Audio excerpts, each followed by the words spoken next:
दिव्यतेजः नमः कामभस्मं नमः शान्तशीलं भजे पार्वतीवल्लभं नीलकण्ठम्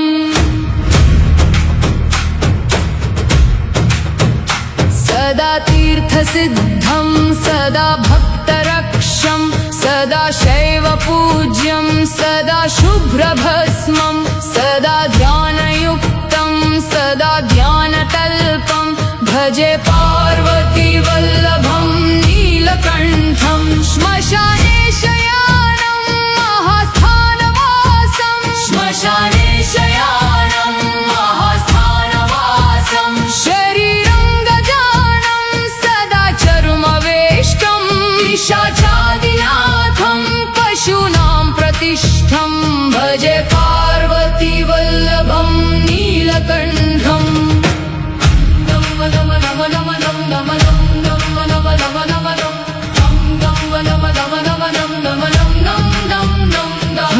फणिनागकण्ठे भुजङ्गाद्यनेकं फणिनागकण्ठे भुजङ्गाद्यनेकं गले रुण्डमालं महावीरशूरं गले रुण्डमालं महावीरशूरं कटिव्याघ्रचर्मं चिताभस्मलेपं भजे पार्वतीवल्लभं नीलकण्ठं शिरशुद्धगङ्गा शिवा वामभागं बृहद्दीर्घकेशं सदा मान्त्रिनेत्रं बृहद्दीर्घकेशं सदा मान्त्रिनेत्रं फणिनागकर्णं सदा भालचन्द्रं भजे पार्वतीवल्लभं नीलकण्ठं करे शूलधारं महाकष्टनाशं सुरेशं परेशं महेशं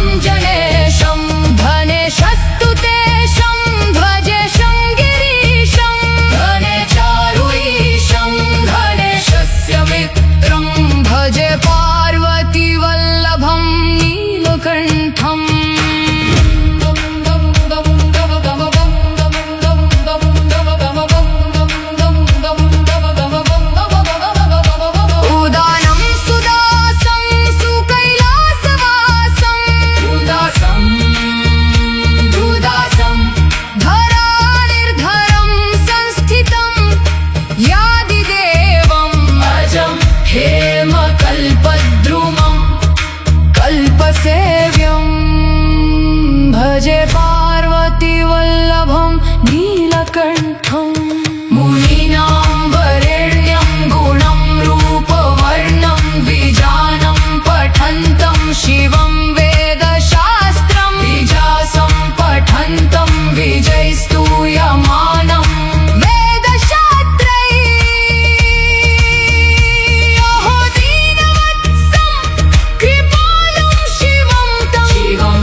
भजे पार्वती वल्लभं नीलकण्ठम् मुनीनां वरेण्यं गुणं रूपवर्णं द्विजानं पठन्तं शिवं वेदशास्त्रं द्विजासं पठन्तं विजयस्तूयमानं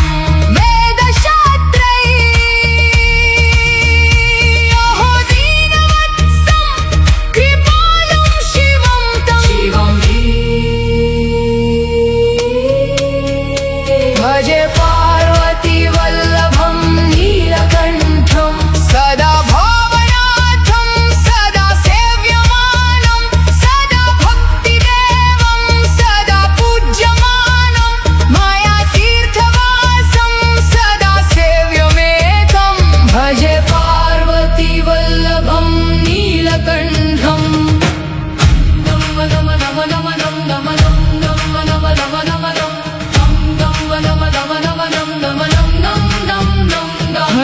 फणिनागकण्ठे भुजङ्गाद्यनेकं फणिनागकण्ठे भुजङ्गाद्यनेकं गले रुण्डमालं महावीरशूरं गले रुण्डमालं महावीरशूरं कटिव्याघ्रचर्मं चिताभस्मलेपं भजे पार्वती वल्लभं नीलकण्ठं शिरशुद्धगङ्गा शिववामभागं बृहद्दीर्घकेशं सदा मां त्रिनेत्रं बृहद्दीर्घकेशं सदा मां त्रिनेत्रं फणिनागकर्णं सदा भालचन्द्रं भजे पार्वती वल्लभं नीलकण्ठं करे शूलधारं महाकष्टनाशं सुरेशं परेशं महेशं जनेशं धनेशस्तुतेशं ध्वजेशं गिरीशं धनेचारुईशं धनेशस्य मित्रं भजे पार्वती वल्लभं नीलकण्ठम्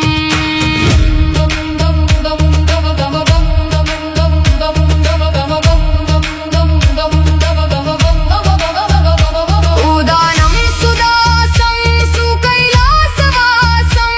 उदासं दुदासं धरानिर्धरं संस्थितं यादिदेवम् अजं हेमकल्पद्रुमं कल्पसेव्यं भजे पार्वती वल्लभं नीलकण्ठम् मुनीनां वरेण्यं गुणं रूपवर्णं द्विजानं पठन्तं शिवं वेदशास्त्रं द्विजासं पठन्तं विजयस्तूयमानं वेदशास्त्रैः दीनवत्सं कृपालं शिवं तं भजे पार्वती वल्लभं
नीलकण्ठम्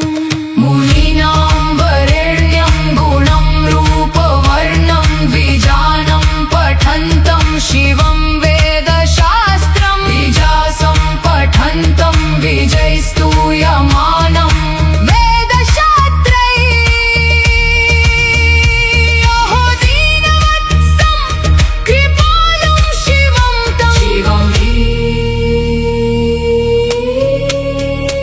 भजे पार्वती वल्लभं नीलकण्ठं सदा भावनाथं सदा सेव्यमानं सदा भक्तिदेवं सदा पूज्यमानं मया तीर्थवासं सदा सेव्यमेकं भजे पार्वती वल्लभं नीलकण्ठं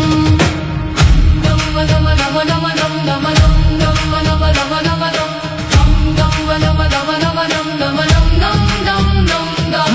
फणिनागकण्ठे भुजङ्गाद्यनेकं फणिनागकण्ठे भुजङ्गाद्यनेकं गले रुण्डमालं महावीरशूरं गले रुण्डमालं महावीरशूरं कटिव्याघ्रचर्मं चिताभस्मलेपं भजे पार्वती वल्लभं नीलकण्ठं शिरशुद्धगङ्गा शिववामभागं बृहद्दीर्घकेशं सदा मां त्रिनेत्रं बृहद्दीर्घकेशं सदा मां त्रिनेत्रं फणिनागकर्णं सदा भालचन्द्रं भजे पार्वती वल्लभं नीलकण्ठं करे शूलधारं महाकष्टनाशं सुरेशं परेशं महेशं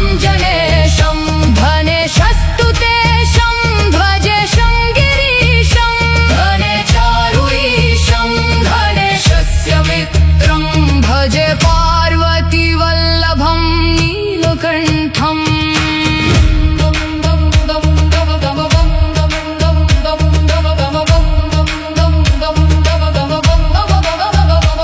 उदानं सुदासं सुकैलासवासं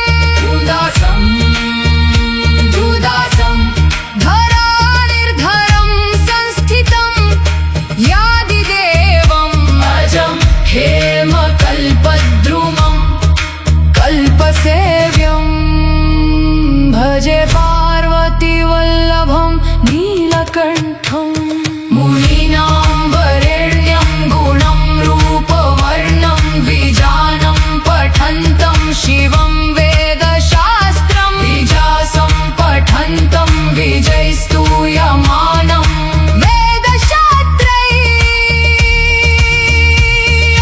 दीनवत्सं कृपालं शिवं तं भजे पार्वती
कल्पसेव्यं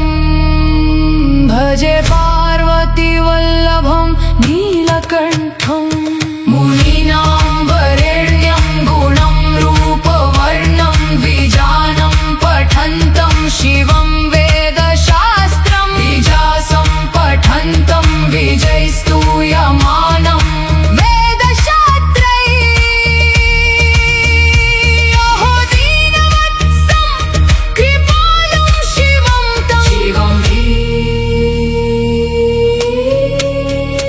भजे पार्वतीवल्लभं नीलकण्ठं सदा भावनाथं सदा सेव्यमानं सदा भक्तिदेवं सदा पूज्यमानं मया तीर्थवासं सदा सेव्यमेकं भजे पार्वतीवल्लभं नीलकण्ठं नम नम नम नम नम नम नम नम नम नम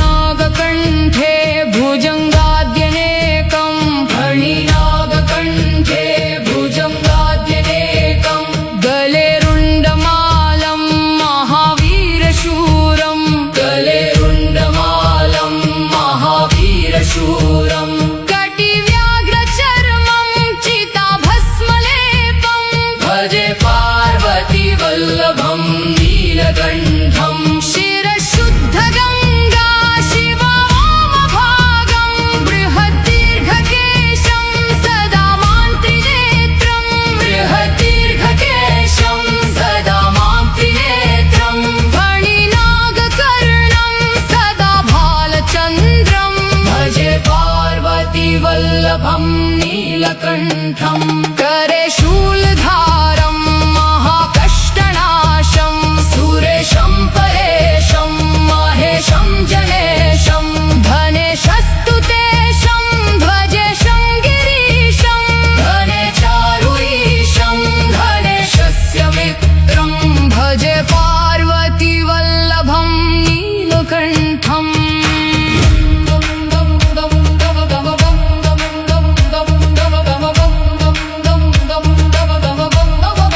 उदानं सुदासं सुकैलासवासं उदासं दुदासं धरानिर्धरं संस्थितं यादिदेवम् अजं हेमकल्पद्रुमं कल्पसेव्यं भजे पार्वतीवल्लभं नीलकण्ठं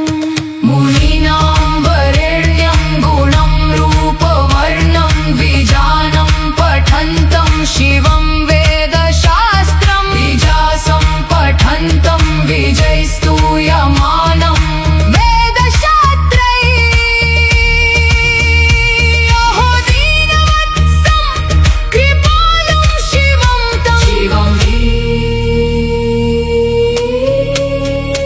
भजे पार्वतीवल्लभं नीलकण्ठं सदा भावनाथं सदा सेव्यमानं सदा भक्तिदेवं सदा पूज्यमानं मया तीर्थवासं सदा सेव्यमेकं भजे पार्वतीवल्लभं नीलकण्ठं नम नम नम नम नम नम नम नम नम नम फणिनागकण्ठे भुजङ्गाद्यनेकं फणिनागकण्ठे भुजङ्गाद्यनेकं गले रुण्डमालं महावीरशूरं गले रुण्डमालं महावीरशूरं कटिव्याघ्रचर्मं चिताभस्मलेपं भजे पार्वतीवल्लभं नीलकण्ठं शिरशुद्धगङ्गा शिववामभागं बृहद्दीर्घकेशं सदा मां त्रिनेत्रं बृहद्दीर्घकेशं सदा मां त्रिनेत्रं फणिनागकर्णं सदा भालचन्द्रं भजे पार्वतीवल्लभं नीलकण्ठं करे शूलधारं महाकष्टनाशं सुरेशं परेशं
नीलकण्ठं करे शूलधारं महाकष्टनाशं सुरेशं परेशं महेशं जनेशं धनेशस्तु तेशं ध्वजेशं गिरीशं धने चारुईशं धनेशस्य मित्रं भजे पार्वती वल्लभं नीलकण्ठम्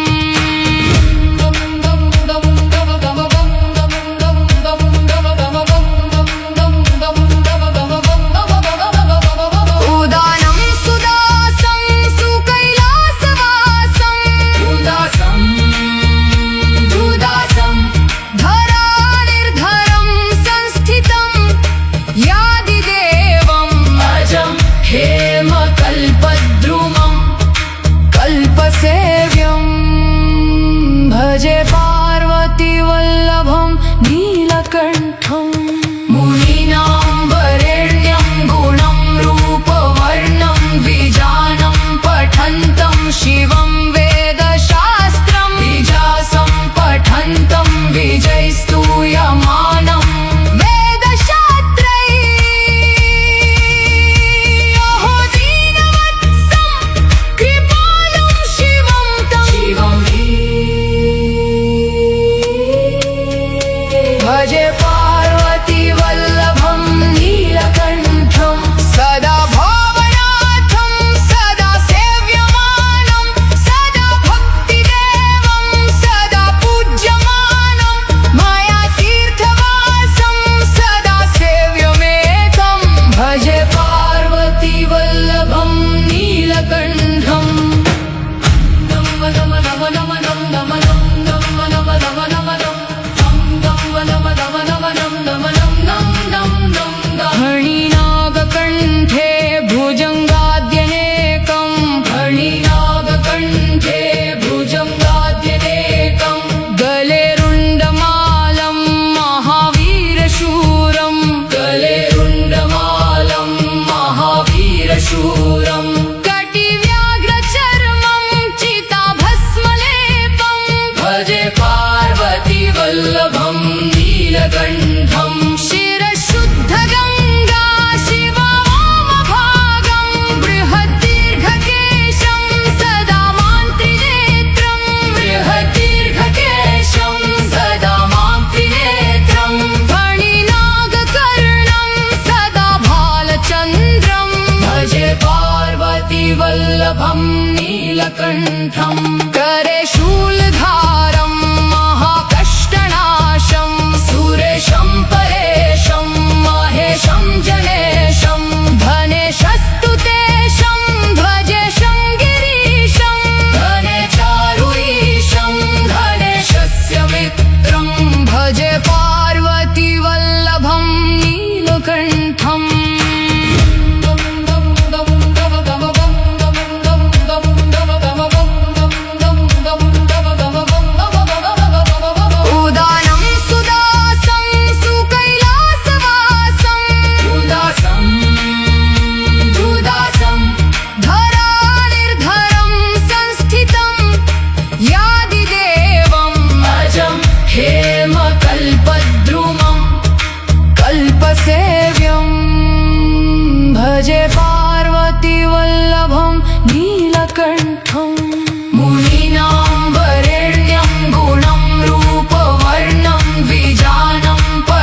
वल्लभं नीलकण्ठं करे शूलधारं महाकष्टनाशं सुरेशं परेशं महेशं जनेशं धनेशस्तु तेशं ध्वजेशं गिरीशं धने चारुईशं धनेशस्य मित्रं भजे पार्वती वल्लभं नीलकण्ठम्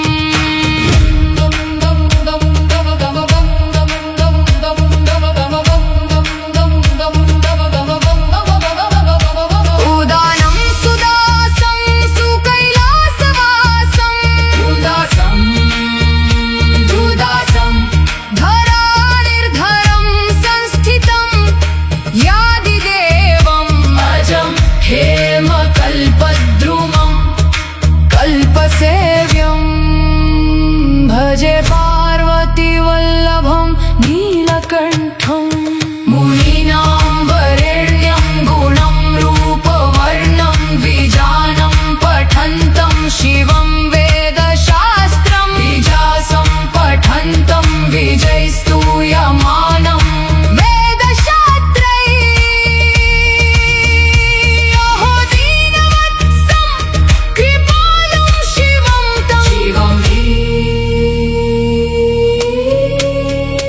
भजे पार्वती वल्लभं नीलकण्ठं सदा भावनाथं सदा सेव्यमानं सदा भक्तिदेवं सदा पूज्यमानं मया तीर्थवासं सदा सेव्यमेतं भजे पार्वती वल्लभं नीलकण्ठम्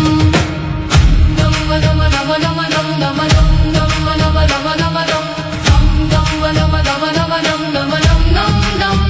नम फणिनागकण्ठे भुजङ्गाद्यनेकं फणिनागकण्ठे भुजङ्गाद्यनेकं गले रुण्डमालं महावीरशूरं गले रुण्डमालं महावीरशूरं कटिव्याघ्रचर्मं चिताभस्मलेपं भजे पार्वती वल्लभं नीलकण्ठं शिरशुद्धगङ्गा शिववामभागं बृहद्दीर्घकेशं सदा मां त्रिनेत्रं बृहद्दीर्घकेशं सदा मां त्रिनेत्रं फणिनागकर्णं सदा भालचन्द्रं भजे पार्वती वल्लभं नीलकण्ठं करे शूलधारं महाकष्टनाशं सुरेशं परे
वल्लभं नीलकण्ठं करे शूलधारं महाकष्टनाशं सुरेशं परेशं महेशं जनेशं धनेशस्तु तेशं ध्वजेशं गिरीशं धने चारुईशं धनेशस्य मित्रं भजे पार्वती वल्लभं नीलकण्ठम्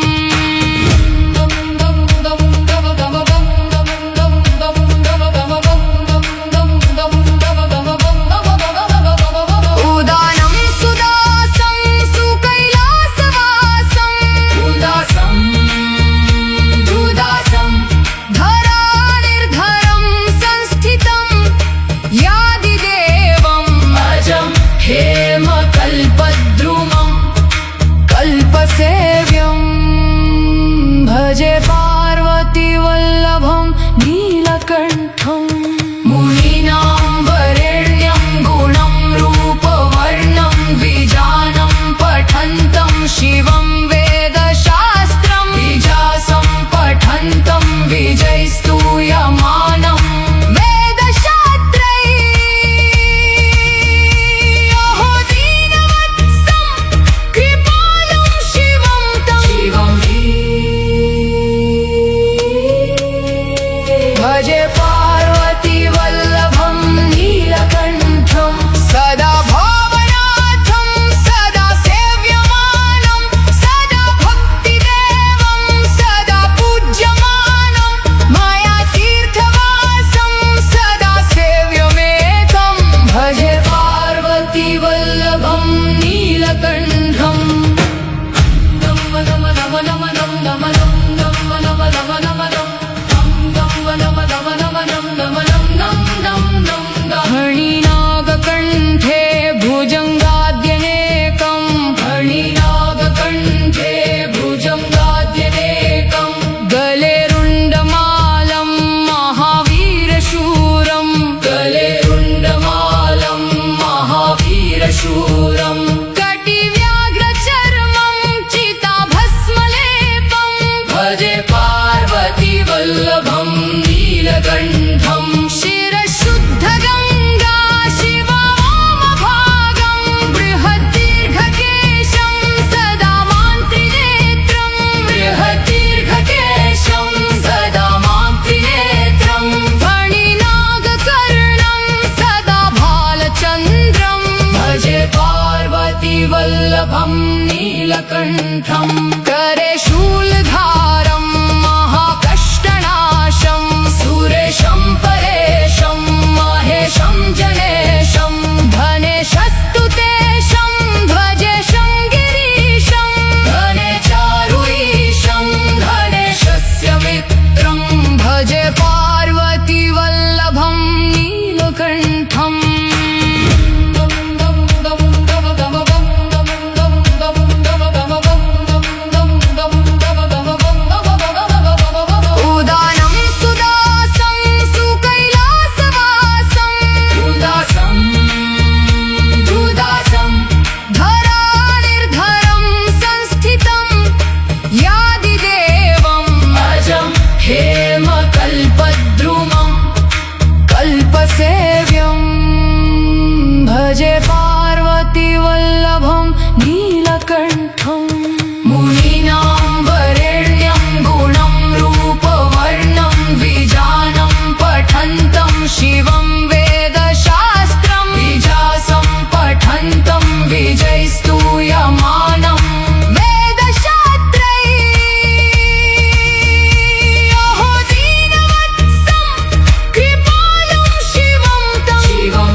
वल्लभं नीलकण्ठं करे शूलधारं महाकष्टनाशं सुरेशं परेशं महेशं जनेशं धनेशस्तुतेशं ध्वजेशं गिरीशं धने चारुईशं धनेशस्य मित्रं भजे पार्वती वल्लभं नीलकण्ठम्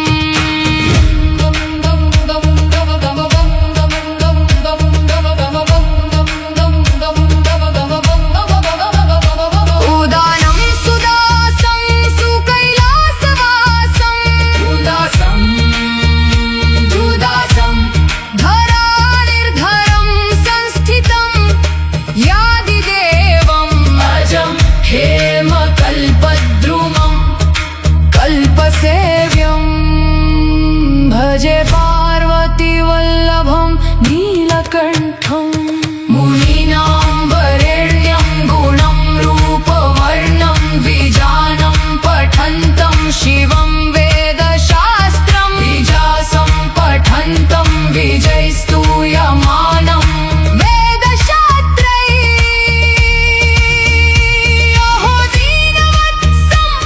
कृपालं शिवं तं भजे पार्वती वल्लभं नीलकण्ठं सदा भावनाथं सदा सेव्यमानं सदा भक्तिदेवं सदा पूज्यमानं मया तीर्थवासं सदा सेव्यमेकं भजे पार्वती वल्लभं नीलकण्ठम्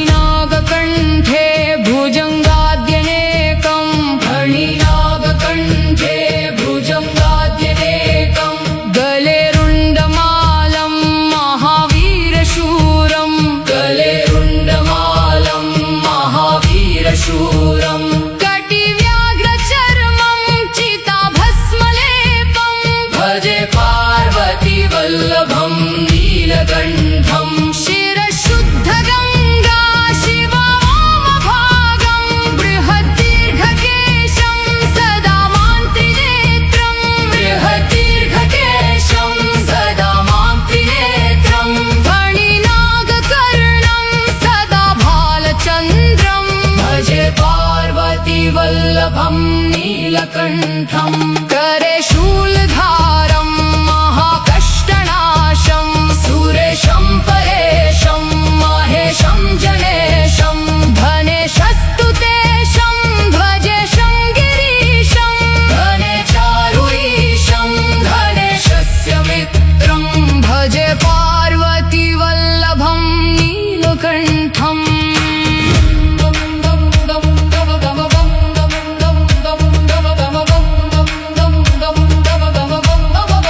उदानं सुदासं सुकैलासवासं दुदासं धरानिर्धरं संस्थितं यादिदेवम् अजं हेमकल्पद्रुमं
वल्लभं नीलकण्ठं करे शूलधारं महाकष्टनाशं सुरेशं परेशं महेशं जनेशं धनेशस्तु तेशं ध्वजेशं गिरीशं धने चारुईशं धनेशस्य मित्रं भजे पार्वती वल्लभं नीलकण्ठम्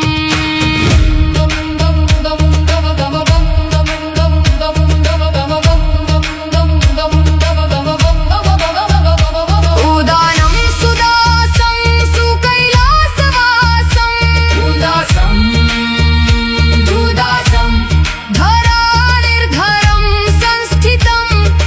यादिदेवम् अजं हेमकल्पद्रुमं कल्पसेव्यं भजे पार्वती वल्लभं नीलकण्ठम् मुनीनां वरेण्यं गुणं रूपवर्णं विजानं पठन्तं शिवं वेदशास्त्रं विजासं पठन्तं विजयस्तूयमानं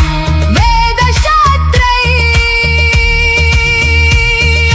दीनवत्सं कृपालं शिवं तं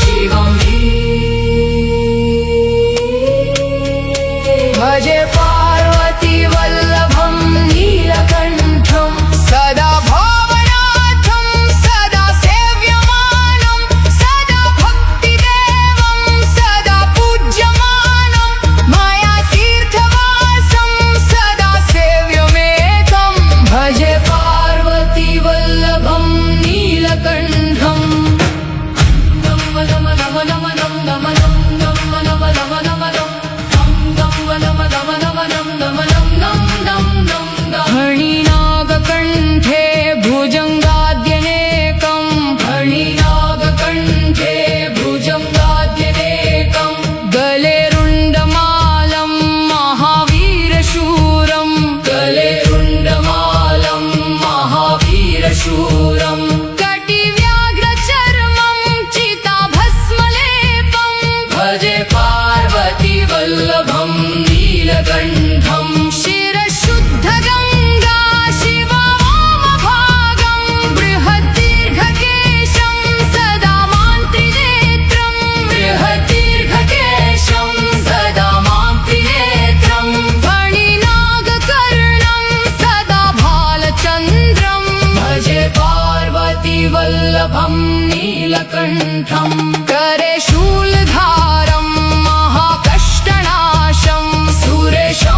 पार्वतीवल्लभं नीलकण्ठं करे शूलधारं महाकष्टनाशं सुरेशं परेशं महेशं जनेशं धनेशस्तुतेशं ध्वजेशं गिरीशं धनेचारुईशं धनेशस्य मित्रं भजे पार्वतीवल्लभं नीलकण्ठम्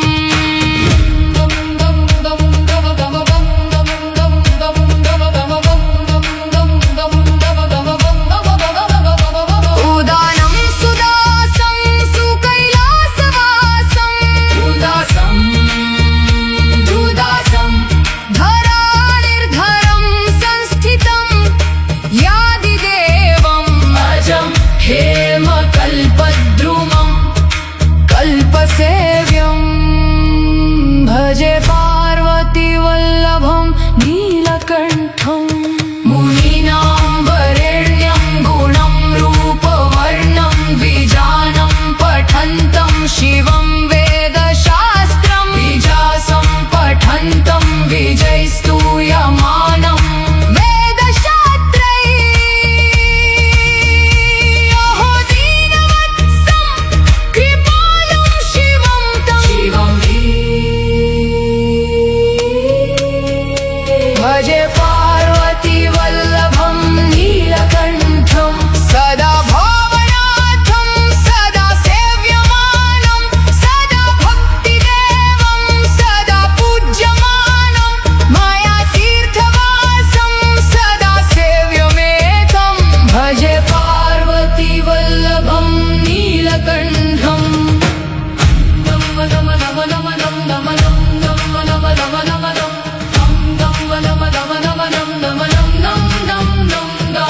फणिनागकण्ठे भुजङ्गाद्यनेकं फणिनागकण्ठे भुजङ्गाद्यनेकं गले रुण्डमालं महावीरशूरं गले रुण्डमालं महावीरशूरं कटिव्याघ्रचर्मं चिताभस्मलेपं भजे पार्वतीवल्लभं नीलकण्ठं शिरशुद्धगङ्गा शिववामभागं बृहद्दीर्घकेशं सदा मान्त्रिनेत्रं बृहद्दीर्घकेशं सदा मान्त्रिनेत्रं फणिनागकर्णं सदा भालचन्द्रं भजे पार्वतीवल्लभं नीलकण्ठं करे शूलधारं महाकष्टनाशं सुरेशं परेशं महेशं जनेशं धनेशस्तुतेशं ध्वजेशं गिरीशं धनेचारुईशं धनेशस्य मित्रं भजे पार्वतीवल्लभं नीलकण्ठम्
वल्लभं नीलकण्ठं करे शूलधारं महाकष्टनाशं सुरेशं परेशं महेशं जनेशं धनेशस्तुतेशं भजेशं गिरीशं धने चारुईशं धनेशस्य मित्रं भजे पार्वती वल्लभं नीलकण्ठम्